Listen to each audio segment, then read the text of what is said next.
Assalamualaikum warahmatullahi wabarakatuh. Halo semuanya, perkenalkan nama saya Zahra Naila, mahasiswa Matematika IP Garut kelas 1A dengan NIM 25842022004. Dalam video kali ini saya akan membahas tentang persamaan diopentin yang merupakan tugas mata kuliah yang diampu oleh Bapak Dr. Andes Dedi Sofyan MPD.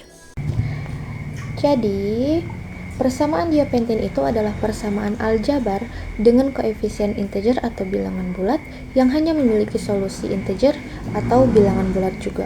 Biasanya bentuk umumnya itu AX ditambah BY sama dengan C. Nah, A, B sama C-nya ini harus bilangan bulat. Kalau misalnya bukan bilangan bulat berarti bukan persamaan diopentin.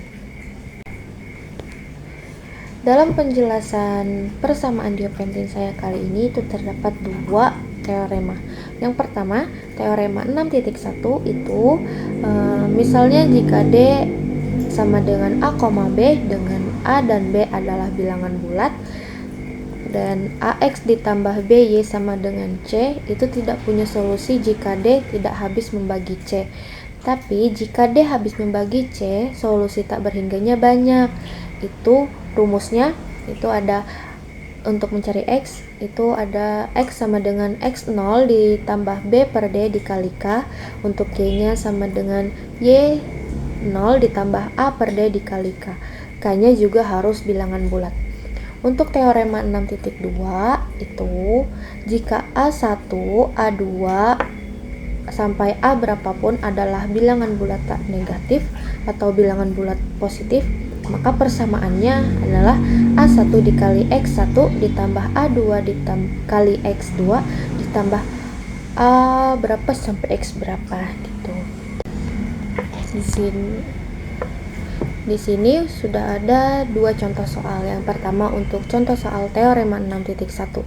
Tentukan nilai X dan Y jika persamaan 12X ditambah 15Y sama dengan 9. Penyelesaiannya itu ada 5 langkah. Langkah pertama mencari FPB 12 dan 15 dengan cara algoritma Euclides. Nah, di sini udah ada ya, 15 sama dengan 1 dikali 12 ditambah 3. Untuk FPB yang 12, 4 dikali 3 ditambah 0. Jadi FPB dari 12 dan 15 adalah 3. Ini kan 3 bilangan bulat, jadi ada solusi bilangan bulatnya. Terus langkah kedua itu mencari nilai X0 dan Y0. Cara mencarinya itu ini gini. 3 sama dengan 15 dikurang 1 dikali 12. Kenapa ini ada 3 sama dengan 15 dikurang 1 kali 2? Ini dari langkah pertama. Itu kan ada 15 sama dengan 1 dikali 12 ditambah 3. Itu dipindah ruas aja. Jadi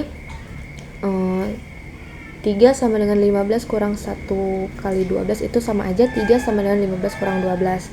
Nah, terus kedua ruas dikali 3.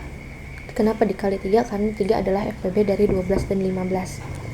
Kedua ruas dikali 3. Jadi 3 dikali 3 sama dengan 3 dikali 15 dikurang 3 kali 12.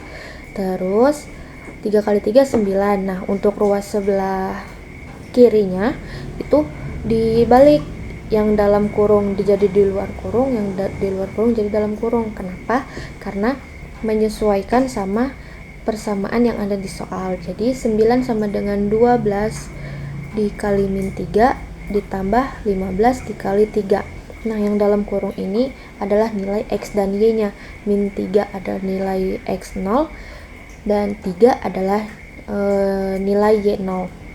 Langkah ketiga itu mencari solusi umum. Untuk X0 nya kan udah diketahui, itu min 3, Y0 nya 3, D nya juga 3, sama A nya itu 12, B nya 15. Untuk mencari X tadi kan udah ada rumusnya. X sama dengan X0 ditambah B per D dikali T. Tinggal kita substitusikan. X nya sama dengan min 3 ditambah 15 per 3 dikali T. T nya kita belum tahu.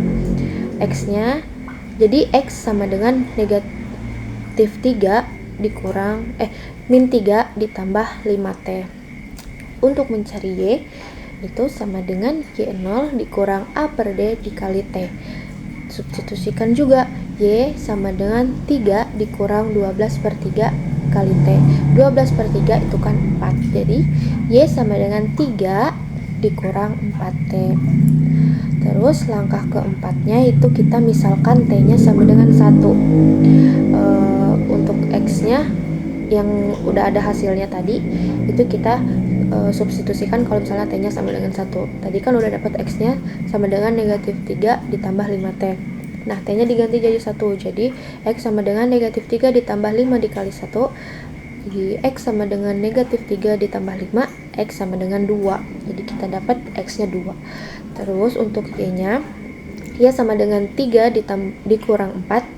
3 dikurang 4T. Sama juga T-nya disubstitusikan, diganti jadi 1. Jadi, Y sama dengan 3 dikurang 4 kali 1. Y sama dengan 3 dikurang 4. Y sama dengan 1. Jadi, Y sama dengan negatif 1. Jadi udah dapat dua-duanya. X-nya 2, Y-nya negatif 1. Nah, langkah terakhirnya itu pembuktian X sama dengan 2 dan Y sama dengan negatif 1 ke persamaan yang ada di soal. Persamaannya kan 12X ditambah 15Y sama dengan 9. Substitusikan nilai X dan Y yang udah kita ketahui.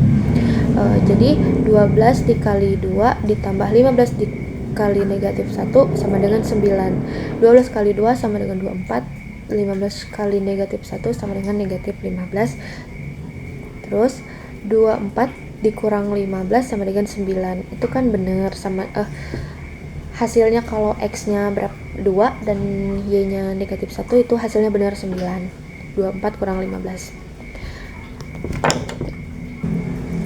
Untuk contoh soal dan penyelesaian dari teorema 6.2 juga udah ada. Soalnya itu diberikan bilangan bulat tak negatif, A1 sama dengan 2, A2 sama dengan 3, dan A3 sama dengan 5. Tentukan solusi bilangan bulat tak negatif dari persamaan 2x1 ditambah 3x2 ditambah 5x3 sama dengan 10. Jadi kita mencari nilai x1, x2, dan x3-nya. Nah, penyelesaiannya tulis diketahuinya. Diketahuinya ada nilai A1, A2, A3-nya yang tadi kita tulis ulang. Terus tulis juga ditanya nilai x1, x2, x3 kan. Terus penyelesaiannya itu kita kayak misalkan gitulah. Jadi beberapa solusi bilangan bulat tak negatif yang memenuhi. X1 sama dengan 5, X2 sama dengan 0, dan X3 sama dengan 0. Jadi kita kayak buat seolah-olah hasilnya itu bakal 10, tapi dari 3 bilangan yang udah diketahui yaitu 2, 3, dan 5. Yang pertama misal X1-nya sama dengan 5, itu kan udah pasti hasilnya X2 dan X3-nya 0 karena 2 dikali 5 itu udah 10. Jadi X2 dan X3-nya harus 0. Terus ya pemisalan kedua itu X1-nya 2, X2-nya 2, dan X3-nya itu 0. Kenapa? Karena 2 kali 2 ditambah 3 kali 2 itu kan udah 10. Jadi X3-nya otomatis 0 biar hasilnya 10. Untuk pemisalan ketiga itu X1 0, X2 0, X3-nya 2. Kenapa? Karena 2 dikali 0 ditambah 3 dikali 0 ditambah 5 dikali 2 itu 10. Jadi persamaan tersebut memiliki lebih dari satu solusi bilangan yang tak negatif atau bilangan positif, yaitu X1, X2, X3 sama dengan 5,0,0 atau 2,2,0 atau 0,0,2. Itu saya ambil cuman 3 pemisalan. Jadi dari PPT yang sudah saya buat dan penjelasan yang sudah saya jelaskan di dalam video ini, saya menarik kesimpulan bahwa persamaan diopentin fokus pada pencarian solusi bilangan bulat, hanya bilangan bulat. Terus yang kedua, kunci utama penyelesaian terletak pada konsep keterbagian dari FPB yang hanya dicari menggunakan cara algoritma Euclides. Dan yang ketiga, terakhir, jika satu solusi ditemukan, maka secara otomatis tersedia tak hingga banyak solusi lainnya. Sekian video penjelasan saya tentang persamaan diopentin kali ini. Semoga membantu teman-teman yang belum paham, tapi kalau udah nonton video ini masih belum paham, maaf ya, saya juga masih belajar. Sekian video dari saya, maaf masih banyak kekurangan dan kesalahan. Sekian, terima kasih.